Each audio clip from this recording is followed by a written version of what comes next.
Now, he's no stranger to the Financial Services Expo. Robert Sinclair, Chief Executive of the AMI, has now joined me. Thanks for joining us, Robert. Pleasure. Tell us a bit about the European Mortgage Directive and how you think it's going to work alongside the transfer of consumer credit regulation to the OFT. This has been a much heralded change, which is going to come to fruition really 21st of March 2016, so we've still got a long time to go until we get there. The Treasury have now told us how they want to implement the directive and also complete the transition of consumer credit. And today we've now had the Financial Conduct Authority view on how they want to implement large parts of the directive. So this is going to have the biggest impact on the second charge mortgage market, and that they're now going to come under the first charge mortgage rules in exactly the same type of rules. So affordability will have to be measured in the same way as a first charge mortgage, and all the kind of things around checking income and the kind of whole registration processes will be the same. So second charge mortgage brokers who were looked after on consumer credit will have to hold a full mortgage permission come 2016. They'll still hold their consumer credit permission until then, but it's a big change for the market as a whole.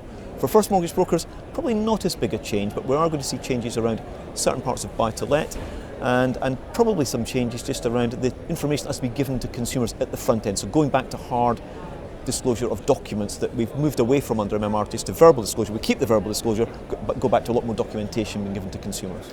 Do you foresee any problems with the implementation of the EMD or not? I think we've got major timing issues. I think there's a lot of work to be done to get some of the documentation around the new ESIS or KFI Plus done in time. I think lenders will have difficulty getting that done. Big challenge for second charge lenders getting this new ESIS in place by March 2016.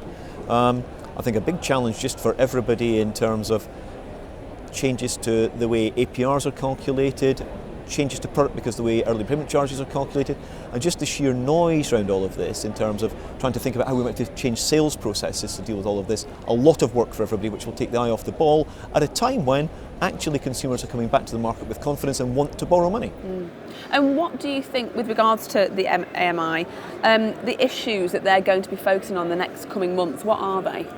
Well, clearly responding to the consultations from the Treasury and the FSE on the directive, that's priority number one.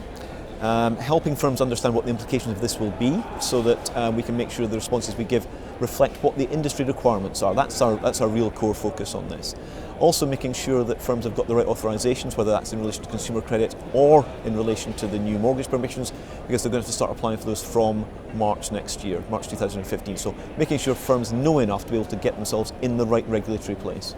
And with regards to buy-to-let fraud, do you think that it's something that needs to be scrutinised more in the industry? There's a lot of talk about this gaming or fraud around buy-to-let. All the evidence that I hear when I really get down to it and talk to lenders is that yes, there are some isolated issues around this. I think the industry's done a lot over the last 6 to 9 months to deal with this issue. I think that there's not much of this now coming from brokers themselves. I think this is the man down the pub telling their mate that this is a way around the rules. And our problem is that we've got to be alive to this and help deal with it. So there are clearly some situations where consumers will want to do this to get round the affordability rules or get a bigger house and not have to prove their income. We've got to be alive to that and deal with it appropriately. Otherwise, lenders will be embarrassed and we'll be embarrassed, and that's not a great place to be.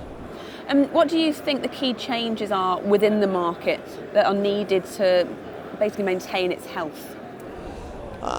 I think we've gone a long way there with mortgage market review and getting that bedded in.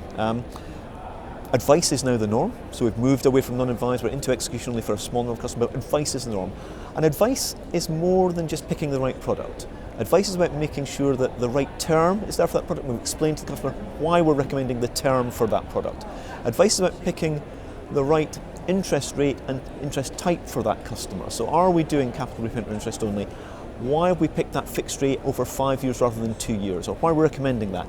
Making sure that's bedded in with the customer and part of any suitability letter is fundamental to making sure that the advice that's given to consumers is right and we can prove we've done the right thing. Thank you, Robert. Thank you. Enjoy the rest of the expo. Thank you.